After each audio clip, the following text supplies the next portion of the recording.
প্ৰায় 2011 চনত বাক্সা জিলাৰ টকানকাটাত সেই সময়ৰ নলবাৰী জলসিঞ্চন বিভাগৰ উদ্যোগত ইয়াত এখন জলসিঞ্চন আঁচনি নিৰ্মাণ কৰা হৈছিল। কিন্তু নিৰ্মাণৰ প্ৰায় 4 মাহ পিছতে এই আঁচনিখন ভাঙি ছিঙি গৈছিল, যাৰ ফলত এতিয়া সমগ্ৰ এই টকানকাটাৰ থানগুৰি অঞ্চলৰ যিসকল খেতিয়ক আছে এই খেতিয়কসকল এতিয়া সমস্যাৰ সন্মুখীন হৈছে।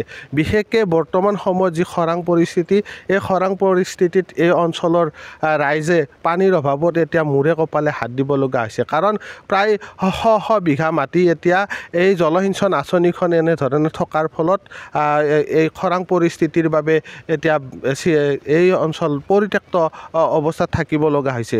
কাৰণ যি সময়ত জলসিঞ্চন বিভাগে এই আঁচনিখন নিৰ্মাণ কৰিছিল আৰু এই আঁচনিখন নিৰ্মাণ কৰাৰ সময়ত যি ধৰণে পৰীক্ষা নিৰীক্ষা কৰিব লাগিছিল আৰু সেই পৰীক্ষা নিৰীক্ষাসমূহ নকৰাৰ ফলত এটা বাৰণি পানী অহাৰ ফলতে এই আঁচনিখন এনেধৰণে ভাঙি ছিঙি গৈছিল, যাৰ কাৰণে এতিয়া এই অঞ্চলৰ কৃষকসকল সমস্যাৰ সন্মুখীন হৈছে। মোৰ লগত কেইগৰাকীমান কৃষক আছে, মই তেখেতসকলৰ পৰা জানিব বিচাৰিম। কাৰণ যিহেতু এই অঞ্চলত এতিয়া খৰাং পৰিস্থিতি আৰু খৰাং পৰিস্থিতিৰ বাবে বহু খেতি মাটি ইয়াত এতিয়াও ৰুব পৰা নাই। দাদা, কি ক'ব এই আঁচনিখনৰ বিষয়ে? দুৰ্ভাগ্যৰ বিষয়, 2011 চনতে অসম চৰকাৰৰ জলসিঞ্চন বিভাগৰ পৰা ই পাৰ্বতীয়া বান প্ৰকল্প বুলি পেলাই টকানকাটাৰ এটা বান হৈছিলে।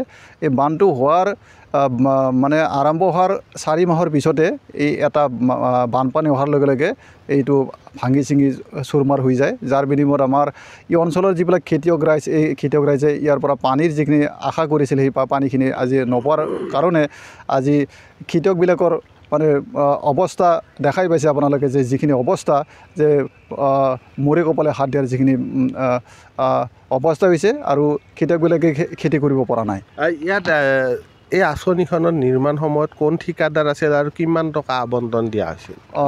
আচলতে ইয়াত আমি জনাত সেই সময়ত এই আঁচনিখনত 4 কোটি 20 লাখ টকাৰে মঞ্জুৰ হৈছিল আৰু ইয়াত ৰঙিয়াৰ দীপেন ডেকা বুলি এজন ঠিকাদাৰ আছিল। কিন্তু দুৰ্ভাগ্যৰ বিষয়, এই আঁচনিখন কৰাৰ পিছতে ৰাইজৰ বহুত আপত্তি আছিলে যে ইয়াত এই যিটো নদী, লক্ষী নদীৰ তলত যিখিনি পৰীক্ষা নিৰীক্ষা কৰিব লগা যদি ব্যৱস্থা, এই ব্যৱস্থাখিনি কৰিবলৈ কৈছিল ৰাইজে, কিন্তু তেখেতসকলে নিজ মতে ৰাইজৰ কথা নুশুনি এই পৰীক্ষা নিৰীক্ষা নকৰাকৈ বানটো ব্যৱস্থা কৰাৰ কাৰণে এই মোটামুটি তাৰে 6 মাহ পিছতে এটা বানপানী আহিলে। এই বানপানী অহাৰ লগে লগে ইয়াত ভাঙি ছিঙি চুৰমাৰ হৈ 4 কোটি 20 লাখ টকা ধ্বংস কৰাৰ লগতে এই ৰাইজৰ যি খেতিয়কৰ যিখিনি আশা, এই আশাত তেখেতসকলে চেঁচা পানী ঢালিলে। মোৰ লগত আৰু দুগৰাকীমান কৃষক আছে। দাদা, আপুনি আহক এইফালে। এতিয়া আপোনালোকৰ কেনেধৰণৰ সমস্যা হৈছে? সমস্যা এতিয়াতো আমাৰ বিৰাট ডাঙৰ সমস্যাই। এতিয়া পথাৰতো মাটি নাই, এইপিনেতো তোমাৰ কঠীয়াবিলাকতো একদম পোতাৰ সময় হৈছে। গতিকে এতিয়া যদি পানী নাপাওঁ আৰু আমাৰ উপায় নাই আৰু এতিয়া কি ক'ম। ইয়াত যিসমূহ কেনেল আছে, কেনেলবিলাকো এতিয়া জয়ী হৈ গৈছে আৰু পানী নাযায়। সেইটো হয়, আছে কেনেল আছে, কেনেলবিলাকত এতিয়া তোমাৰ গেটটোৱে নাই, যাতে আৰু কেনেল কেনেকৈ কি পানীটো উঠিব। গতিকে পানী নায়েই এতিয়া আৰু। কেনে সমস্যা হৈছে? পথাৰবিলাক চিৰাল ফাট দিছে নেকি? দিছে একদম চিৰিয়েল ফাট দিছে। একদম চালি দেখাই পাব আপোনালোকে। একেবাৰে খেতি কৰিব পৰা অৱস্থাত একদম নাই বৰ্তমান। এইখিনি মোৰ ক'ব। আপুনি কি ক'ব দাদা? এই আঁচনিখন পুনৰ নিৰ্মাণ কৰাৰ ক্ষেত্ৰত কিবা ক'ব নেকি? এইখন আচলতে পুনৰ হ'ব লাগে আমাৰ খেতিয়ক হিচাপে। নহ'লেতো আমাৰ এতিয়া সৰিয়হ তুলি হৈছে। এতিয়া সৰিয়হ তুলি হ'লে আমিতো আৰু খেতিয়কে বাচাটো টানে আছে। আচলতে সেই সময়ৰ যিসমূহ অভিযন্তা আছিল, ইঞ্জিনিয়াৰ আছিল, এই ইঞ্জিনিয়াৰৰ কাৰিকৰী যি দুৰ্বলতাৰ কাৰণে আঁচনিখন ভাঙি পৰিছে বুলি ভাবে নেকি? আচলতে তেনেকুৱাই, ইঞ্জিনিয়াৰৰ বা অফিচৰ মানুহবিলাকৰ কাৰণে হৈছে এইটো।